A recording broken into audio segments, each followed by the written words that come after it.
Hello dear students, मैं हूँ Kiran Dhill, assistant professor in physics. और आज हम लोग बात करेंगे about spherical coordinate system. In our previous lecture we have discussed about Cartesian coordinate system and cylindrical coordinate system, and today's topic is spherical coordinate system. Spherical coordinate system में किस तरीके से हम किसी बिंदु के निर्देशांकों का निर्धारण करते हैं, उनकी क्या लिमिट रहती है, सरफेस एलिमेंट, वॉल्यूम एलिमेंट क्या रहेंगे, किस तरीके से निकालेंगे, उन चीज़ों के बारे में हम अध्ययन करेंगे। और शुरू करते हैं। जैसे हम लोग शुरुआत करते हैं कर्व लीनियर कोऑर्डिनेट सिस्टम से, orthogonal curve linear coordinate system से।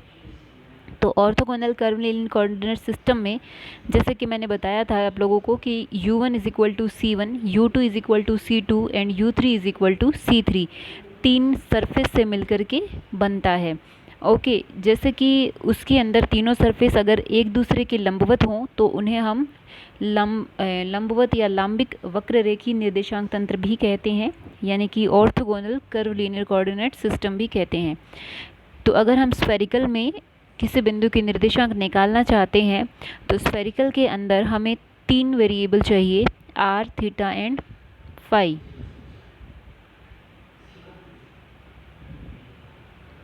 r, theta and phi.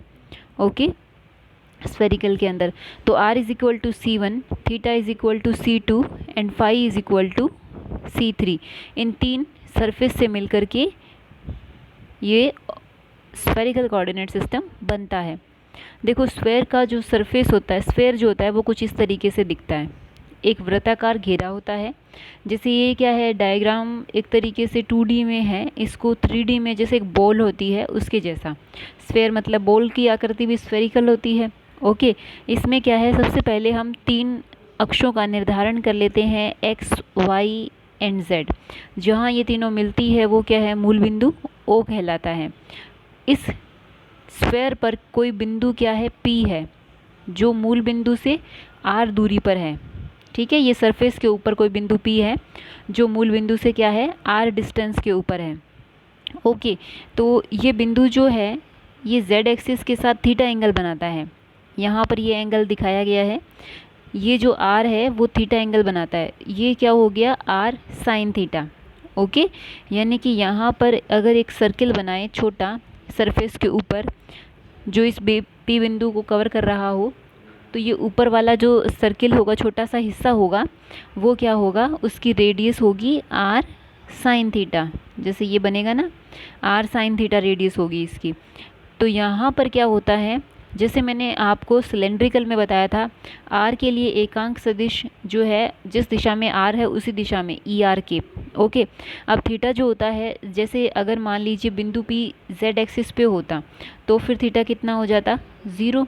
अब बिंदु P जैसे जैसे इधर शिफ्ट हुआ थीटा का मान बढ़ता जाता है, तो इधर शिफ्ट होने पर थीटा का मान बढ़ता जाता है। इसीलिए थीटा की डायरेक्शन ई थीटा कैप, यानी कि थीटा की डायरेक्शन में एकांक सदिश जो है वो इस दिशा में होगा, आर के लिए इस दिशा में होगा। ओके, अब उसके बाद बिंदु P पर हम लोग देखेंगे फाई। तो फाई जो होता है, जैसे कोई भी प्लेन डिसाइड कर लें तो फाई क्या है, पूरा 0 to पाई घूमता है। ठीक है, तो अब यहाँ पे इस बिंदु पे देखेंगे तो फाई की डायरेक्शन जो है वो बाहर की तरफ यूँ होगी, ई फाई। तो ये आर केप, थीटा केप और फाई केप जो है वो तीनों एक दूसरे के लंबवत होते हैं। ओके, फाई जैसे ये इधर प्लेन में नीचे शो किया गया है, तो चाहे आप इधर शो करोगे तो भी क्या है, फाई तो पूरा ही घूमेगा, जैसे ये इधर। ओके, 0 to 2 पाई होता है फाई। ओके, इस तरीके से हम इसमें निर्धारण करते हैं। और एक सिंपल डायग्राम भी शो किया गया है किसी बिंदु के निर्धारण के लिए। कोऑर्डिनेट होंगे उस पॉइंट के P के कोऑर्डिनेट्स होंगे r, थीटा और फाई। और यहाँ पर z एक्सिस के साथ ये r जो है उसकी लंबवत दूरी है r साइन थीटा।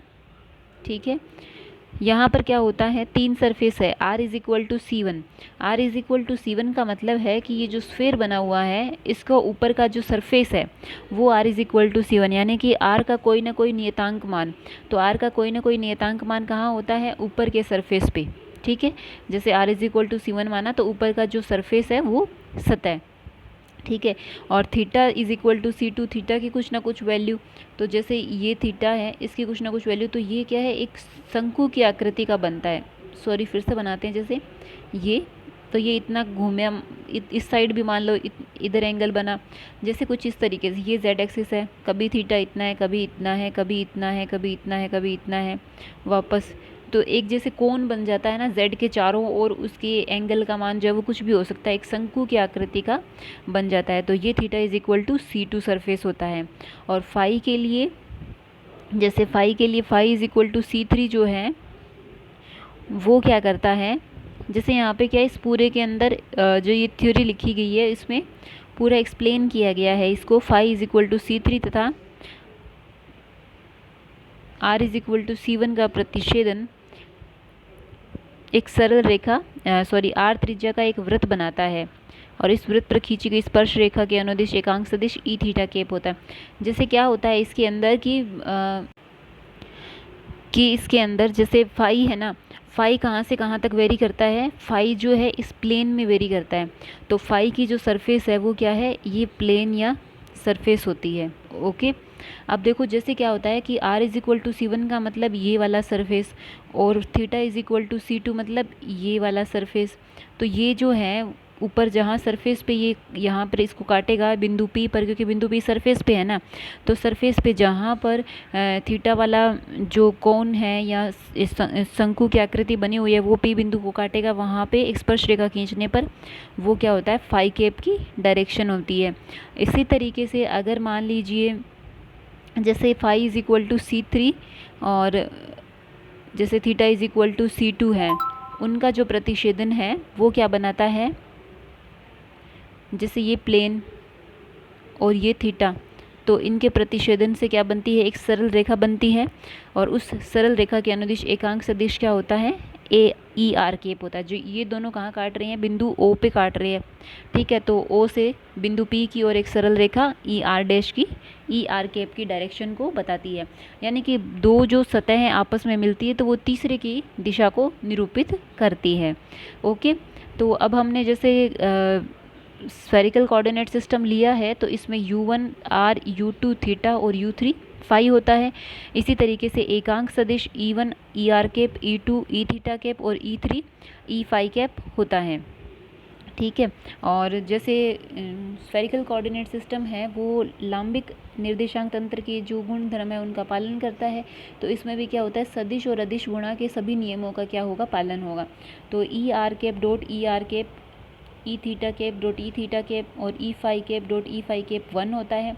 और जैसे ई आर और थीटा और फाई और आर ये क्या हो जाते हैं, 0 हो जाते हैं। जैसे क्रॉस प्रोडक्ट करेंगे, वेक्टर मल्टीप्लिकेशन करेंगे, तो ई आर और ई आर 0, थीटा और थीटा 0। सॉरी यहाँ पर मैंने गड़बड़ कर दी है। यहाँ पर क्या किया है मैंने, ये मैंने सिलेंड्रिकल का लिख दिया, R फाई और Z सिलेंड्रिकल का लिख दिया है। स्फेरिकल में है R थीटा और फाई। ठीक है, तो जैसे थीटा और फाई का गुणा करेंगे तो R मिलेगा, फाई और R का गुणा करेंगे तो थीटा मिलेगा। ओके, इस तरीके से ये Z वाला जो है वो सिलेंड्रिकल का लिखा गया है बाय मिस्टेक।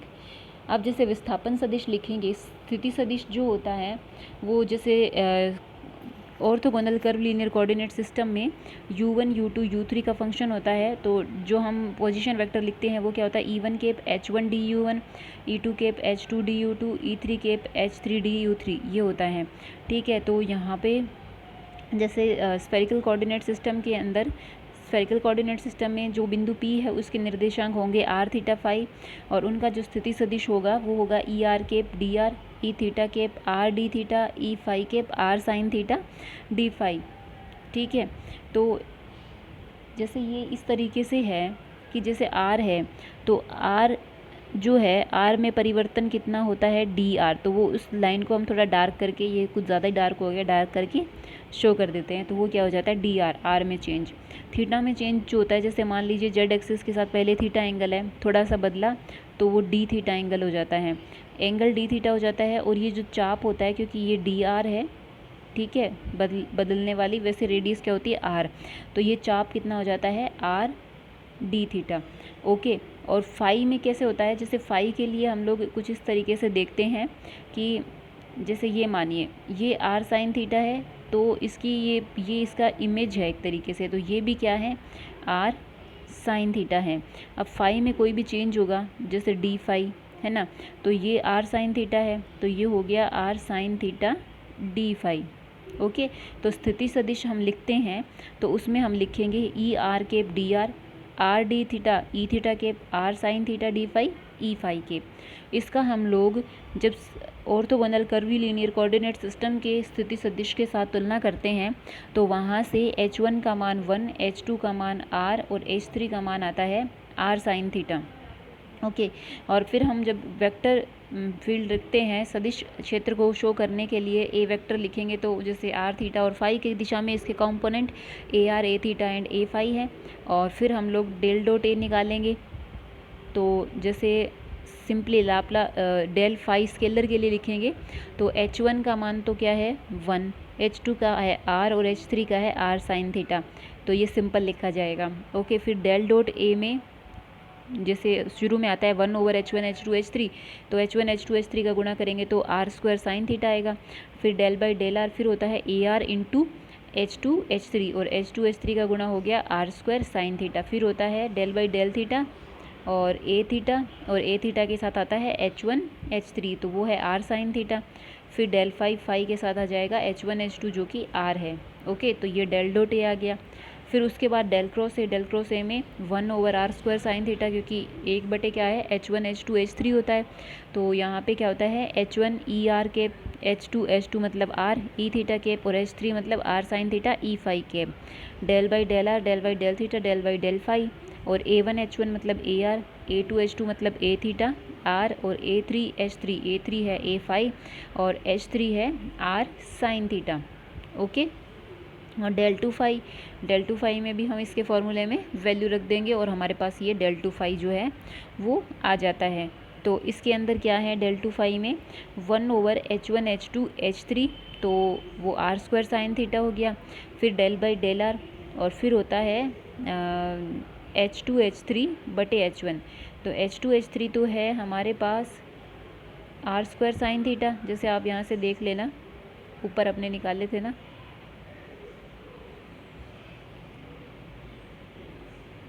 ये वाले h2 h3, तो ये हो गया r स्क्वायर साइन थीटा बटे h1, तो 1 हो गया। और del phi over del r, फिर डेल बाई डेल थीटा के साथ क्या आ जाएगा 1/3 बटे 2, तो 1/3 मतलब r साइन थीटा बटे 2 मतलब r, तो r साइन थीटा बटे r, तो r से r कैंसिल हो जाएगा। फिर इसमें देखेंगे h1 h2 बटे h3, तो h1 h2 मतलब r और h3 मतलब r साइन थीटा, r से r 1 साइन थीटा बन गया। ओके, इस तरीके से डेल टू फाई यानी कि लाप्लासियन भी आ गया हमारे पास। फिर हम लोग सरफेस एलिमेंट देखेंगे, तो आप सरफेस एलिमेंट के अंदर ये देख सकते हो कि अगर आपको ई आर केप डायरेक्शन में सरफेस एलिमेंट लेना है तो ई आर केप की डायरेक्शन जो होती है वो सरफेस के लंबवत होती है, तो उसके अंदर जो एलिमेंट होंगे जो एरिया कवर करेंगे वो थीटा और फाई वाले होंगे, तो वो हो गया आर डी थीटा और r sine theta d phi, r d theta और r sine theta d phi, दोनों का गुणा करोगे तो r square sine theta d phi, और ई आर केप डायरेक्शन। दूसरा जैसे थीटा केप डायरेक्शन में एरिया कवर करोगे तो थीटा केप डायरेक्शन में हो जाएगा जैसे डी आर और r sine theta d phi, और डी एस थ्री मतलब ई फाई केप डायरेक्शन में तो फिर हम लेंगे डी आर और आर डी थीटा। ओके, और वॉल्यूम एलिमेंट में आप तीनों का गुणा कर दो, r square sine theta d r d theta d phi. यहाँ पर क्या है लांबिक निर्देशांक तंत्र में कार्टेशियन, सिलेंड्रिकल और स्फेरिकल को लिखा गया है।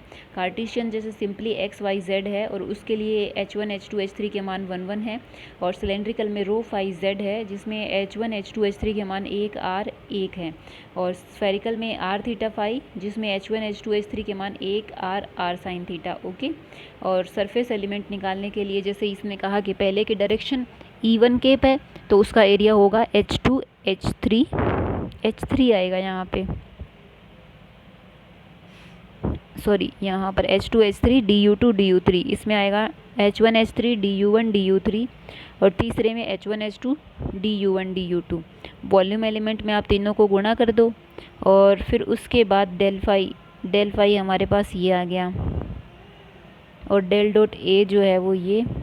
तो ये हमने क्या है, सबके मान जो है वो अलग अलग निकाल के देख लिए हैं तीनों सिस्टम के अंदर। ओके, तो इन सब कोऑर्डिनेट सिस्टम को हम यहाँ पे आज कंप्लीट करते हैं। उसके बाद हम नेक्स्ट टॉपिक पढ़ेंगे जिसके अंदर हम लोग एक कोऑर्डिनेट सिस्टम से दूसरे कोऑर्डिनेट सिस्टम में किस तरीके से बदल सकते हैं उसके बारे में अध्ययन करेंगे। तो इनको अच्छे से स्टडी कर लेना बच्चों। अगर कुछ प्रॉब्लम आए तो पूछिएगा। खुश रहो, स्वस्थ रहो, अपना ख्याल रखो और पढ़ते रहो। धन्यवाद।